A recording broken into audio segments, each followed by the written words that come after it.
The room went quiet the second he touched the brush. Not because anyone asked it to, not because the music stopped, or a glass shattered, or someone raised a voice.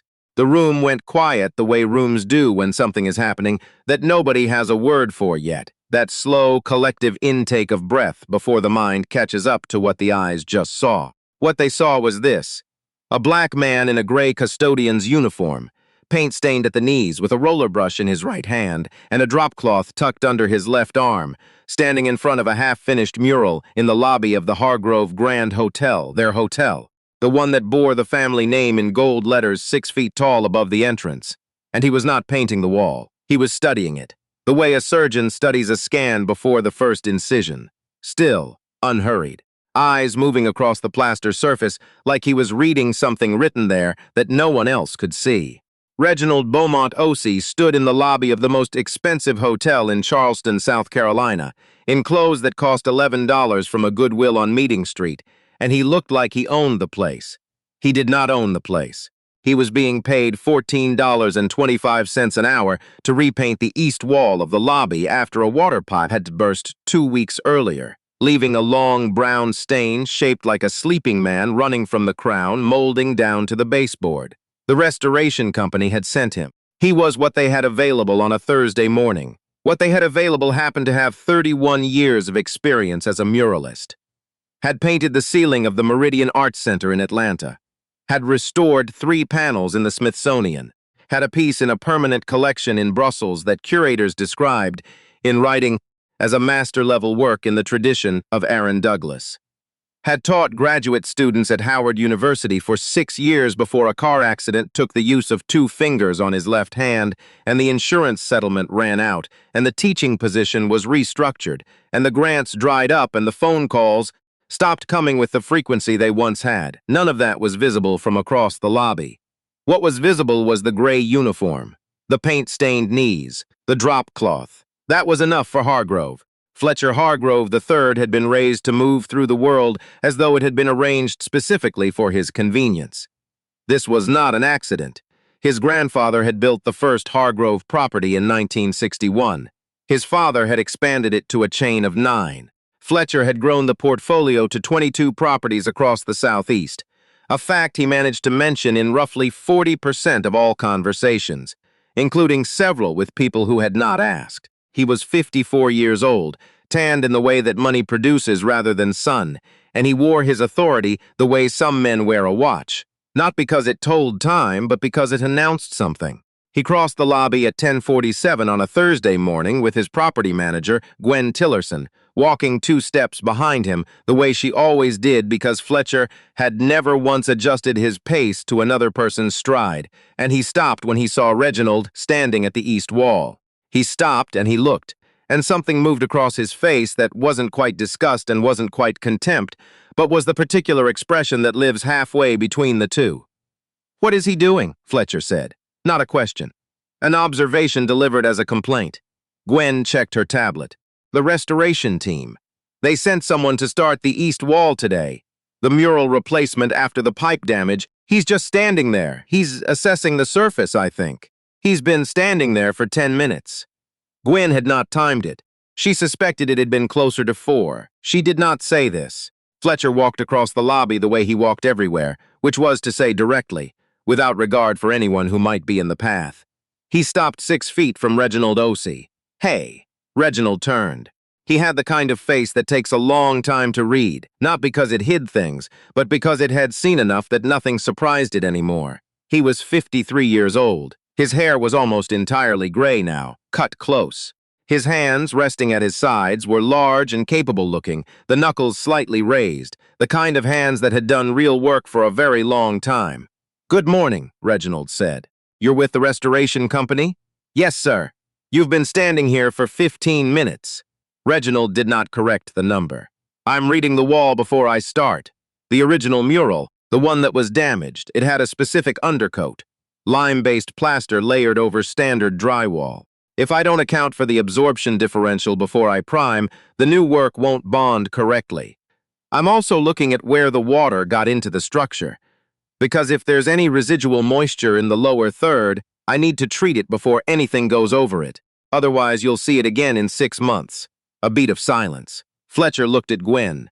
Gwen looked at her tablet. Just paint the wall, Fletcher said. We have an event in this lobby Friday night. I need it done. Reginald looked at him for a moment. Understood. Fletcher turned to leave. One thing, Reginald said. Fletcher turned back. The expression on his face suggested that he was not accustomed to being addressed again after he had turned to leave. The original mural, do you have documentation, photographs, design files, anything from the artist? I want to match it as closely as possible. The original artist is gone. We want something new. Then you'll want to tell me what you want. Color direction, subject matter. I want it done by Friday. This time Fletcher walked away and did not turn back. Reginald Osei worked through Thursday without speaking to anyone except a young maintenance worker named Isaac, who brought him a cup of coffee around 2 in the afternoon and stood there watching for a moment before going back to his duties. The lobby staff walked past. The front desk staff did not look his way. The bellman stepped around the drop cloth without acknowledgement. He worked the way he always worked, which was quietly and without performance. He treated the lower third of the wall first, the way he had said he would. He applied the primer in 3 thin coats rather than 2 heavy ones, the way most painters would have done to save time. He sketched the composition in chalk lines so light that no guest who passed through the lobby would have noticed them. Thin white curves and angles that suggested depth and movement before a single color had been applied. By Thursday evening, the bones of something were visible to anyone who knew what to look for. Isaac knew. He stood in the doorway to the back corridor at 6:15, after most of the lobby staff had turned over to the evening shift, and he looked at the chalk lines on the east wall. What's it going to be? He asked. Haven't decided yet, Reginald said, without turning around. I'm listening to the space. Isaac thought about that. He was 22 years old and had been working at the Hargrove Grand for 11 months, and he thought about things more than people gave him credit for. How do you listen to a space? You watch who moves through it, what direction they come from, where they slow down, where they stop. Reginald stepped back, looked at the wall. This lobby, people come through that door from the street and they turn right toward the desk. Almost nobody looks left. This wall has been decorative for 20 years. Nobody's looked at it.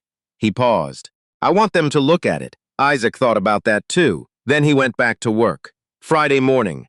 The Hargrove Grand's annual Heritage Gala began at 7 in the evening. It was the social event of the Charleston season, or so the invitation said, and the invitation was on heavy cream cardstock with embossed lettering. The kind of stationery that exists to communicate that the event inside is too important for ordinary paper. Guests included 2 state senators, the mayor's deputy chief of staff, a dozen people whose family names appeared on buildings around the city, and 340 others who had paid $2,000 a plate for the privilege of being in the same room as all of the above. The lobby would be the receiving area. Cocktail hour. The east wall would be visible to everyone who entered. Reginald worked through Friday. He did not hurry. He could have hurried. He had worked under worse constraints. He had finished a 12-panel installation at a corporate headquarters in Houston in 72 hours once, back when that kind of commission still came to him. He did not hurry because hurrying, in his experience, was how you made something that looked finished and wasn't. By 4 in the afternoon, the east wall was transformed. It was not what anyone had expected, which was in part because no one had thought to ask him what he was planning to do. Fletcher Hargrove had said something new and walked away and assumed that something adequate would appear. What appeared was not adequate. It was not decorative. It was not the kind of thing a hotel commission usually produced. It was a painting of hands, dozens of them, layered, overlapping, reaching, resting, working, holding. Some dark as earth, some lighter, all rendered with a specificity that made them feel like portraits. Each knuckle accounted for, each crease and callus and scar. They were not abstract. They were real hands. Hands that had carried things and built things and written things and lost things. And from between them, threaded through like water, finding its own level, were lines of light, gold and amber and deep copper, that suggested continuity. Not triumph. Not triumph at all, something quieter than that. Permanence. The kind that doesn't require an audience. Gwen Tillerson saw it at 4:30 and stood in the lobby for 3 minutes without saying anything. Then she took out her phone and took a photograph. Fletcher Hargrove saw it at 5:15, 90 minutes before the gala's first guests would arrive, and what he felt in that moment was a specific and unpleasant surprise. The kind a person feels when something that should have been routine turns out to be something else entirely, and there is no framework ready for the adjustment. He did not say this. What he said was, "Where is he?" Reginald was in the service corridor, cleaning his brushes. He did this with the same attention he gave the painting itself, methodically, from the largest brush down to the smallest, working the bristles clean against a cloth in his left hand, the two-fingered grip slightly awkward but practiced. He had learned to accommodate what was missing. It had taken time, but he had learned. Fletcher Hargrove found him there with Gwen behind him, and a look on his face that suggested things were about to go sideways. "You changed the concept," Fletcher said. Reginald looked up from his brushes. "You didn't give me a concept. I said something new, something appropriate for the space. It's appropriate for the space. Fletcher looked for the word. What he landed on was heavy. It's heavy. This is a gala. We need something festive. You need something that makes people stop," Reginald said. "I gave you something that makes people stop, and here it was." The moment that Fletcher Hargrove III had navigated his entire life by, the moment when someone beneath him in the understood hierarchy failed to defer. It was never the disagreement itself that produced the reaction. It was the failure to defer, the refusal to locate itself in the proper position. That was what Fletcher Hargrove could not tolerate, had never been able to tolerate, and had 47 years of practice responding to. "You were hired to paint a wall," Fletcher said, "not to make creative decisions, not to give me something that makes people stop. You were hired to follow a direction. I gave you a direction." Reginald set the brush down on the cloth. "I'm going to need you to leave," Fletcher said, "before the guests arrive. And I'll have Gwen contact the restoration company about whether we'll be paying for this." "You'll be paying for it," Reginald said. "We have a contract. Don't tell me about the contract." "Don't." Fletcher stepped closer, and his voice dropped into that register that men like him use when they want to make sure the other person understands that the public version of this conversation is over, and now they are in the private version. "I don't know where you think you are, but this is not a place where you get to lecture me. You understand? You came in here with your drop cloth and your stained knees, and you are leaving. That's it. That's all. Get your things and get out of my lobby." Reginald Osei looked at Fletcher Hargrove for a long, steady moment. He did not flinch. He did not drop his eyes. He had been looked at like this before. Not always, not constantly, but enough times that he knew the architecture of it, the assumption built into it, the thing it required of him. He did not give it what it required. He picked up his brushes, he folded his drop cloth. He said nothing else. And he walked out through the service exit, past Isaac, who was standing near the door and had heard most of it, and whose face held something complicated that Reginald did not have the energy to interpret right now. The east wall stayed. Fletcher did not have time to have it painted over before the gala. There was no time. The guests began arriving at 7. The mural was there when they walked in. It was the first thing they saw when they turned into the lobby. Those hands, layered and luminous, threaded through with that quiet gold light. People stopped. That was the thing. People who had attended this gala for 11 consecutive years and walked through this lobby 100 times. People who never looked at the east wall because nothing on the east wall had ever asked to be looked at. They stopped. They stood in front of it in their tuxedos and their gowns, and they looked. 3 of them took photographs in the first 20 minutes. A woman named Dorothea Vance, who taught art history at the College of Charleston and had been attending the Hargrove Gala for years because her husband sat on the hotel's advisory board, stood in front of the mural for a full 4 minutes before her husband touched her elbow. She did not take a photograph. She stood there the way people stand in front of things they did not expect to need. Later that evening, at the dinner tables inside the ballroom, she asked Gwen Tillerson about the east wall. Gwen told her what she knew, which was that the restoration company had sent someone, and the someone had done that. Dorothea Vance asked for the restoration company's name. Gwen provided it. At 11:17 that night, Dorothea Vance sat in the back of a car driving home across the bridge and typed a message to her colleague Marcus Webb, who ran programming at the Gibbs Museum of Art. The message read, "Call me tomorrow.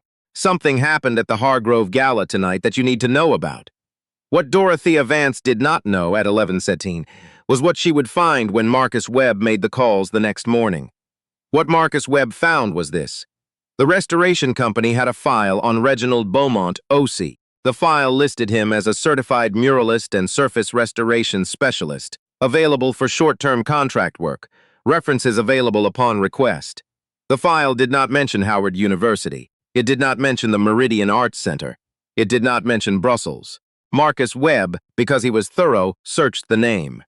What came back was not what you'd expect from a man doing $14 an hour contract work on a Thursday. There was a 2009 profile in Art in America, not a brief mention, a full profile, 4 pages, with photographs of Osei in front of the Meridian installation, which the writer had described as monumental in both scale and intention. The kind of work that announces an artist who will be defining American muralism for the next generation. There was a 2014 citation from the Smithsonian noting his restoration work on 3 panels from the Harlem Renaissance collection.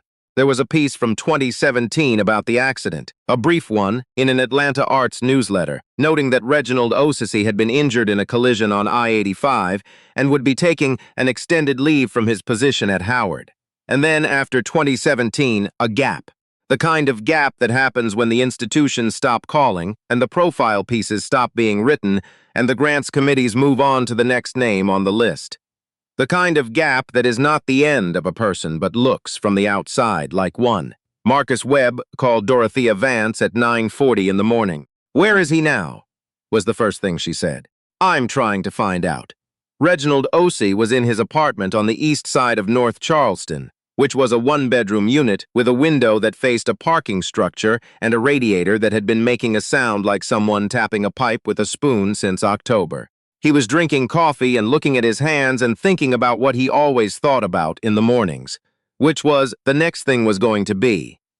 The next thing was not currently clear. The restoration company had called Friday evening after the gala started to tell him that the client had lodged a complaint and that they would be reviewing his contract status.